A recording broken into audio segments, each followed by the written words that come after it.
Il y a quelques semaines, à l'occasion des 500 miles d'Indianapolis, je vous avais réalisé une petite vidéo expliquant ce qui se passait en IndyCar s'il venait à pleuvoir lors d'une course sur ovale, et aussi un peu pourquoi on ne roule pas sous la pluie. Eh bien aujourd'hui, je viens à m'excuser, car ce que je vous ai dit n'était pas exact. Non, on n'arrête pas une course d'IndyCar quand il pleut sur un ovale, parfois même on la relance, comme on a pu le voir au New Hampshire en 2011. Aujourd'hui, je vais vous raconter l'histoire des deux doigts les plus célèbres de l'histoire du sport automobile. C'est parti!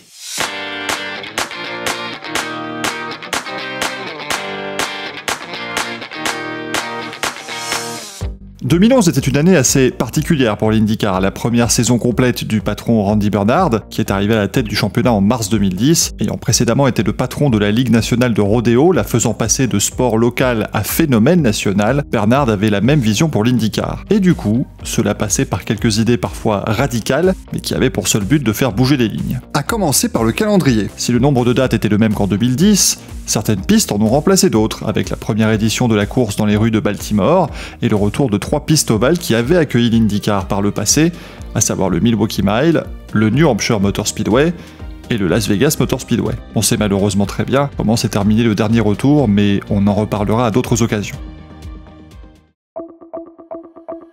L'épreuve au New Hampshire montrait la volonté de IndyCar de tenter de conquérir de nouveaux marchés, dans ce cas précis la Nouvelle-Angleterre et donc le nord-est des États-Unis. Le circuit de Loudon dans le New Hampshire avait déjà accueilli à plusieurs reprises les championnats de monoplace américains, mais dans l'indifférence générale lors des dernières éditions.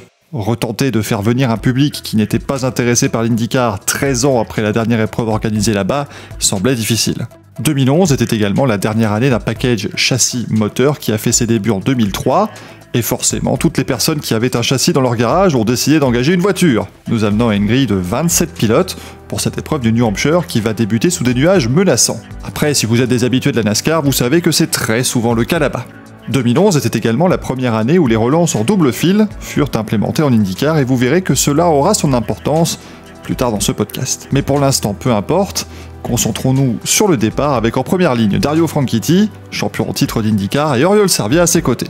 Il n'aura pas fallu longtemps pour perdre 2 voitures dans cette épreuve avec un accrochage entre Mike Conway et Graham Rahal. La piste était assez fraîche et avec les turbulences créées par toutes les voitures en course, la sortie du virage numéro 2 n'était pas un endroit facile, comme le prouve d'ailleurs Helio Castroneves sur la relance suivante. Le Brésilien aussi va aller taper le mur à l'intérieur de la ligne droite arrière. La 3e tentative sera la bonne et on pourra donc commencer à voir quelles sont les forces en présence, à commencer par Dario Franchitti. Triple champion IndyCar et vainqueur des 2 derniers titres, l'Écossais lutte pour la couronne 2011 face à Will Power, plutôt englué en fond de peloton aujourd'hui. Oriol Servia est toujours 2e devant Thomas Scheckter. Il faut savoir que si j'ai très bien joué la surprise ici, c'est parce que Thomas Scheckter s'est lancé depuis la 18e position sur la grille de départ. Mais si l'on surveille bien la ligne extérieure sur les 2 restarts de début de course, on voit que le pilote sud-africain, fils du champion du monde 1979 de Formule 1, va tout simplement enrhumer le peloton et le dépasser quasiment dans sa totalité. On reverra Scheckter par la suite, mais il va logiquement commencer à reculer dans la hiérarchie lors du premier relais, une fois que les pneus commencent à se mettre à température et que la vitesse réelle des voitures commence à parler. Au 75e tour, alors que nous sommes dans les premiers arrêts au stand dans une course qui comporte 225 boucles, la course est neutralisée à cause de la pluie. La neutralisation dure plus de 30 tours, mais aucun drapeau rouge n'a été déployé, on a simplement fait des tours sous drapeau jaune jusqu'à ce que la piste soit assez praticable. Et les pilotes le disaient tous à la radio, on pouvait repartir plus tôt que cela. Vous verrez en fin de course que l'IndyCar a plutôt pris cela au pied de la lettre. Dario Franchitti reste pendant ce temps aux avant-postes devant cette fois Takuma Sato, qui semble être le pilote le plus en mesure de lui contester le leadership. Mais au 110e tour, Thomas Scheckter s'accroche avec Marco Andretti et surtout Tony Kanaan, qui termine sur le toit après avoir tapé le mur de pneus. Ne me lancez même pas sur la stupidité d'avoir des murs de pneus sur un ovale, je n'ai pas envie de vous faire une vidéo ou un podcast de 45 minutes. Comme je vous le disais tout à l'heure, les restarts en 2011 s'effectuaient sur 2 fils en IndyCar, une décision qui n'a pas influé sur la course pour l'instant, mais cela va très vite changer.